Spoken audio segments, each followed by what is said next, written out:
Iya, turunkan, Pek. Tinggikan. Turunkan. Lagi. Itu geser gitu dah. Tumpang kah kada? Lagi lah. Muatan. Iya. Kurang paling jongkok toh, teman. Ya. Cukup. Itu, Bang Hendy bisa ngidupkan mesin ini, Kak?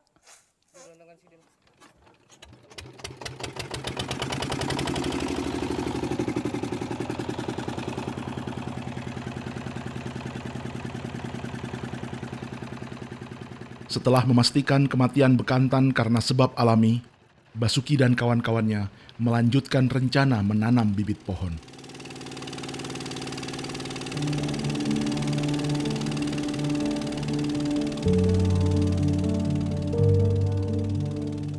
Sebagai forester, ia telah menyaksikan banyak pemandangan seperti ini.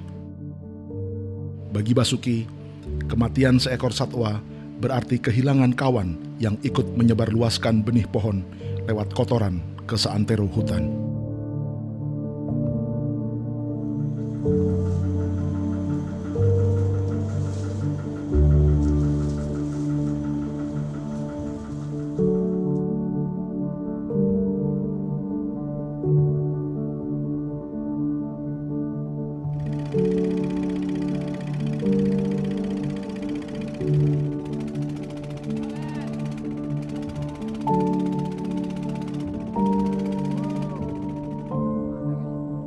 Ada, Pak.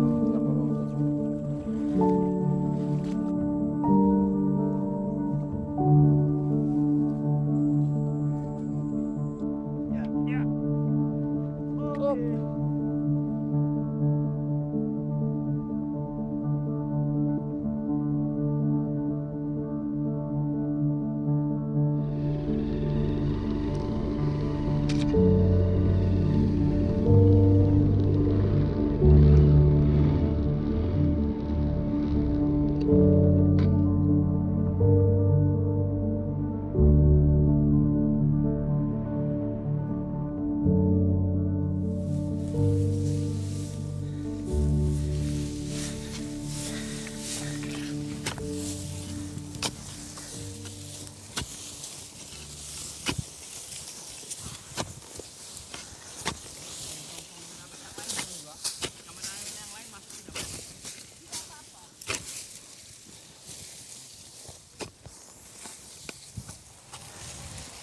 Ya.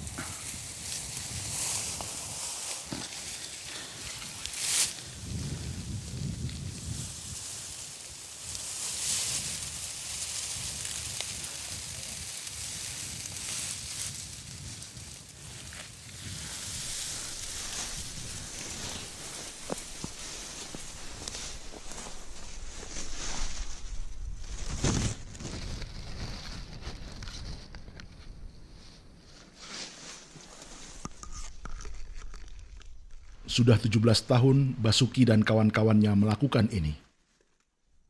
Sebagian besar yang terlibat adalah warga lokal. Berbagai pihak mendanai kegiatan restorasi ini. Namun merekalah yang memutuskan siapa yang bisa terlibat. Perusahaan perkebunan seperti sawit dan tambang tidak termasuk.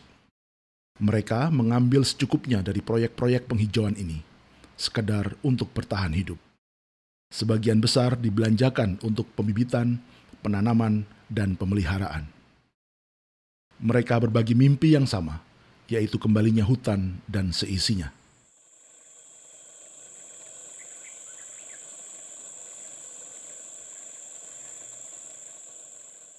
Basuki lalu menunjukkan sebuah lokasi di mana mereka pernah menanam 15 tahun sebelumnya.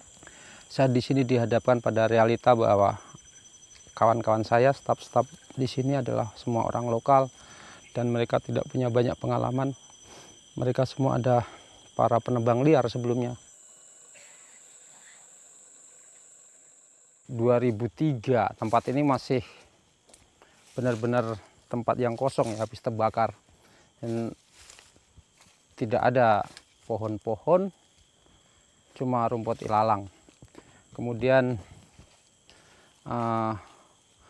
ketika kami datang ke tempat ini bahwa kita membawa konsep kita akan kembalikan tempat ini menjadi sebuah hutan seperti semula ya. Dan kita mulai membuat persemaian, kita mulai menanam.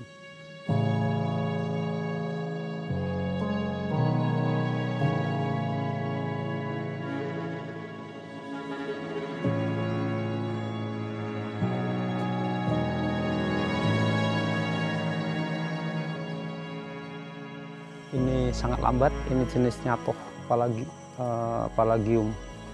Palagium sebagai pakan utama orang hutan untuk di sini karena buahnya bisa dimakan.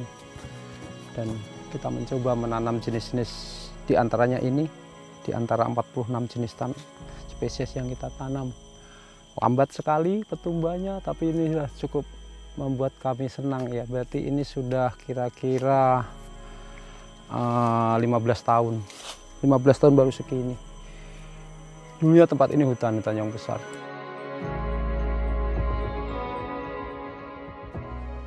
Dan pohon ini sudah ditanam 3 tahun yang lalu. Hampir tidak ada perubahan daripada ketika kita tanam di polybag.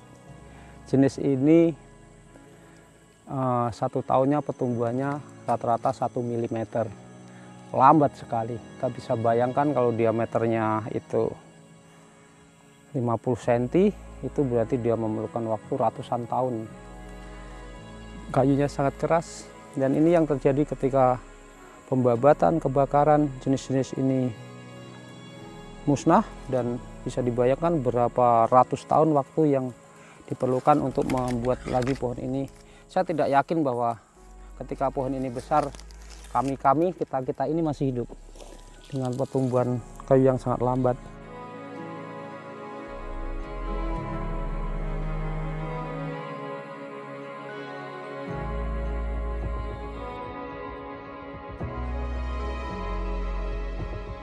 Karena di sini kami tidak cuma merestorasi kawasan, tetapi di sini kami coba bagaimana belajar bersama masyarakat juga apa yang kita lakukan tumbuh dengan baik. Dan ketika kembali seperti ini, semuanya memang hilang, masalah seperti hilang. Kita seperti datang ke sebuah tempat yang, wah, inilah tempat. Semua kelelahan, semua capek memang, semua masalah, semua kesetresan, sementara menguap.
Para pemburu itu seperti ini.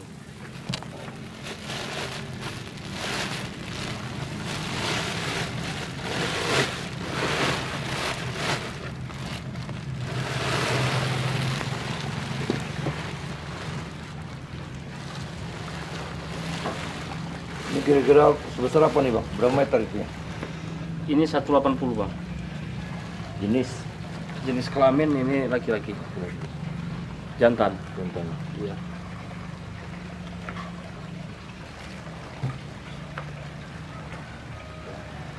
Ini kita amankan dari tangan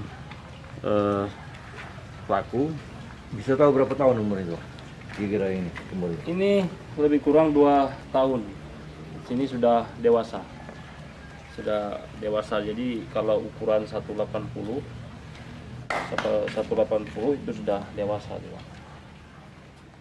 Di Taman Nasional Kerinci Seblat seluas 1,2 juta hektar, populasi harimau Sumatera diperkirakan 40 hingga 80 ekor. Di seluruh Sumatera, jumlahnya tersisa 400 ekor. Artinya, hanya ada kemungkinan berjumpa 1 ekor harimau untuk setiap 1.200 km persegi, atau 2 kali luas Jakarta.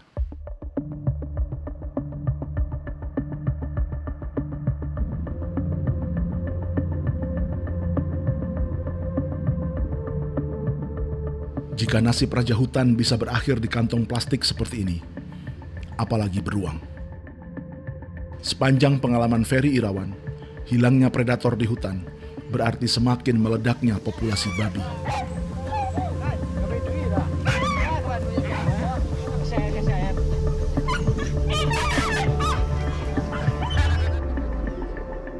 Ferry Irawan adalah mantan atlet panjat tebing di Pekan Olahraga Nasional. Setelah berhenti memanjat, ia beralih ke hobi baru.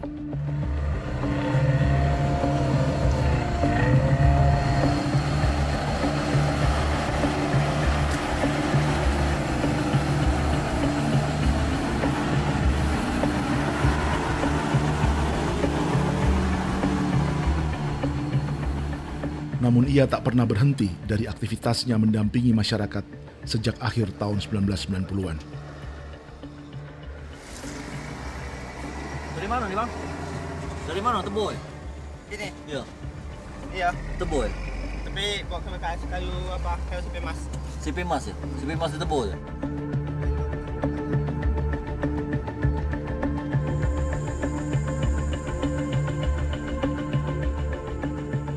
Terutama masyarakat adat yang menjadi korban perkebunan kelapa sawit di Sumatera. Kayaknya kita tidak diterima bupati ini. Sabar ya. Kalau misalnya kita tidak diterima masuk ke ruangan ini, artinya bupati dan wakil bupati termasuk pejabat sini penipu semuanya. Ia membantu kampanye penyelamatan hutan hingga ke Eropa. ingin menjalankan dialog und darüber möchte ich gerne mit Ihnen dann in der Hinsicht sprechen, wie Sie nämlich das Gespräch mit Wilma führen können. Das di ist dalam dan bagaimana pembicaraan dengan Wilma. Besok bisa datang lagi. Kita dengan Wilma udah bosan.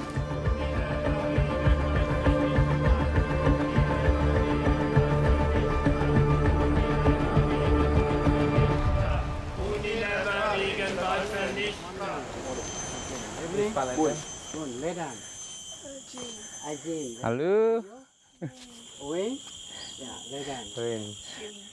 Where are you come from, sir? Singapore. Singapore. Oh. Can speak bahasa? No. Oh. Setiap tahun, ratusan relawan dari berbagai negara datang dan belajar bagaimana Basuki dan warga bekerja. 8 step ya. Before we 8 step work here, we start reforestation on 2003. And before is here just empty area, and every year is fire because long time ago people stay here. Okay, please, Pak Lidan will explain about everything. He knows so well about forest.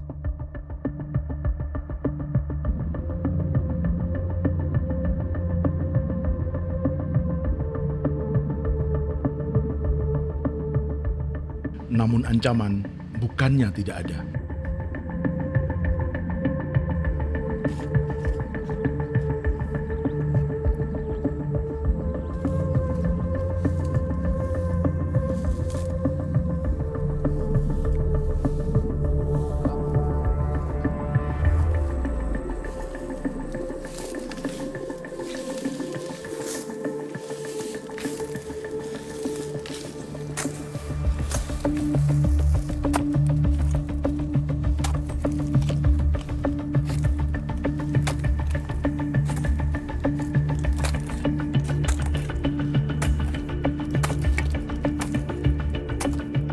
Ia melakukan ini di tanah yang dikelola kelompoknya. Ia telah memberi ultimatum kepada penanam sawit, tapi tak digubris.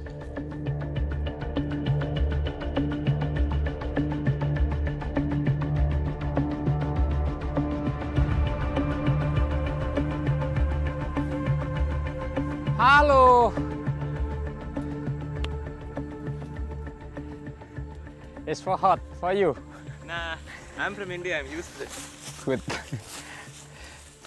Isam, you have give no problem. You have bring them to palm oil. Okay. We want everyone come here. Yeah. We can show to all of you about the reality. What happened in Borneo, the reality of Kalimantan. Palm oil, gold mining, not far from us, ex-fire, forest fire, and we will cross the river, we will show national park. I just want make people understand what happened in the land. So our foundation. Basuki jelas sedang menyebarkan benih gagasan di kepala anak-anak muda dari seluruh dunia yang datang ke tempat ini. Actually, we not anti with palm oil. We not against palm oil. We against the deforestation. We against the palm oil expansion. Even our government already make many regulation for stop, but the reality no.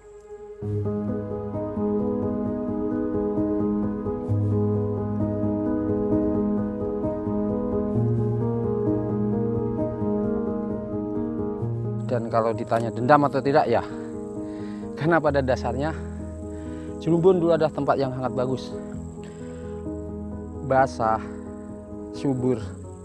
Sejak perkebunan luas mengelilingi daerah ini, ya kondisinya sangat kering, sangat kering. Kemarau 1 bulan pun sangat kering dan sangat rentan kebakaran. 2015 kebakaran besar terjadi, Cilumbun terbakar.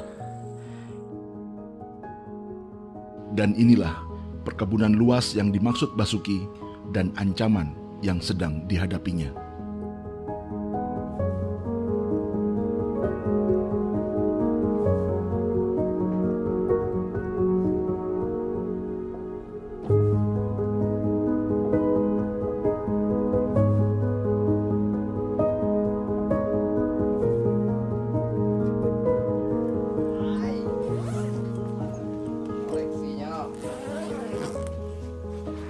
Mana yang andalan, Pak?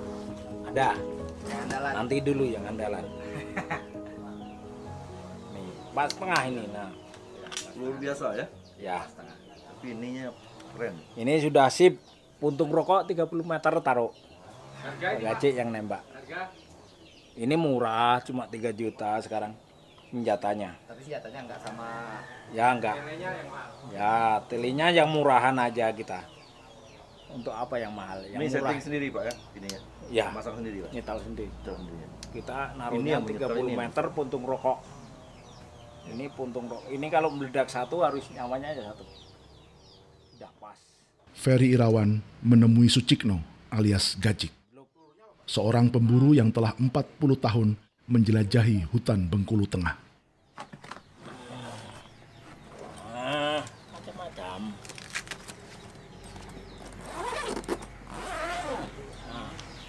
Kecil ini, tapi situ mau bayar 10 juta tidak saya kasih. Padahal harganya berapa? Murah. Kalau mau dengar ledakannya bisa. Nah, mau dengar ledakannya ya. Ini kan kecil tabung anginnya, kalau itu kan besar. Ini kecil tabungnya, tapi kalau mau dengar ledakannya, biar percaya kalau babi mati. Nah, dengar ledakannya. Kecil senjatanya. Tapi kok ledakannya gitu. Kini Gacik menampung setidaknya 300 babi hutan setiap bulan dari sejumlah pemburu. Ini modelnya. Tapi kan harus kita dingin dulu model ini. Nah, makanya dagingnya bagus turun. Ini es bawah ini. Nah, lihat dagingnya. Ia memiliki kontrak dengan Kebun Binatang Ragunan di Jakarta untuk memasok daging babi sebagai makanan satwa koleksi mereka. Ini semenjak corona ini kita agak kurang lah. Jadinya pengiriman juga agak dikurangi. Kontrak itu kan cuma 6 ton 400 itu kan dalam 1 bulan. Itu pun dibawa 2 kali. Jadinya sekali bawa 3 ton, paling banyak 3,5 ton. Kalau dulu saya bawa, ya kan dulu banyak, mungkin kan kebutuhannya Ragunan tuh, ya 4 ton. sekali bawa. Kalau sekarang cuma 3 ton, 3,5 ton. Pasokan rutin 300 ekor babi hutan setiap bulan berarti setidaknya ada 10 ekor yang diburu setiap hari, hanya dari kawasan sekitar ini. Babi hutan telah dianggap hama yang menyerang tanaman warga. Memburu babi hutan kini bahkan telah menjadi olahraga yang melibatkan banyak kelompok atau komunitas, terutama di Sumatera.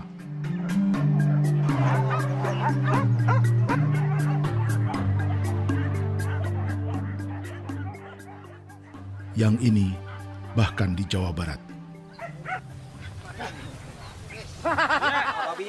Bantu angkatnya.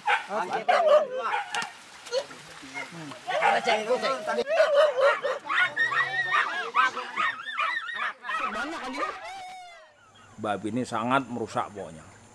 Nah itu petani ngeluhnya itulah, tapi kebetulan ya bukannya saya, boleh tanya masyarakat lain lah. Untung Pak Gaci itu katanya membasmi babi ini nian-nian katanya. Jadi makanya sawit saya, kacang saya, karet saya berhasil. Padi saya aman katanya. Nah itu cerita masyarakat. Nah itu harimau itu ada, tapi enggak seperti tahun-tahun yang dulu. Ada. Nah itu tapi sudah jauh. Salah satu penjelasan mengapa populasi babi hutan meledak karena pemburu alaminya semakin berkurang dan hutan sebagai habitatnya terus menyusut. Ini gambaran kondisi hutan Sumatera dari tahun ke tahun.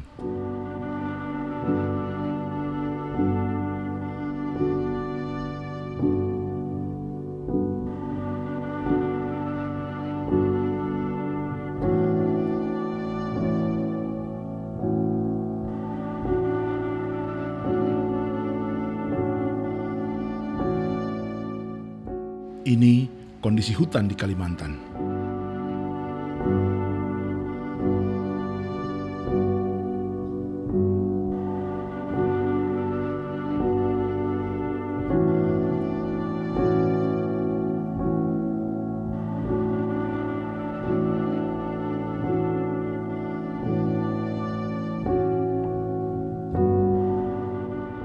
Dan sedang terjadi pada Papua.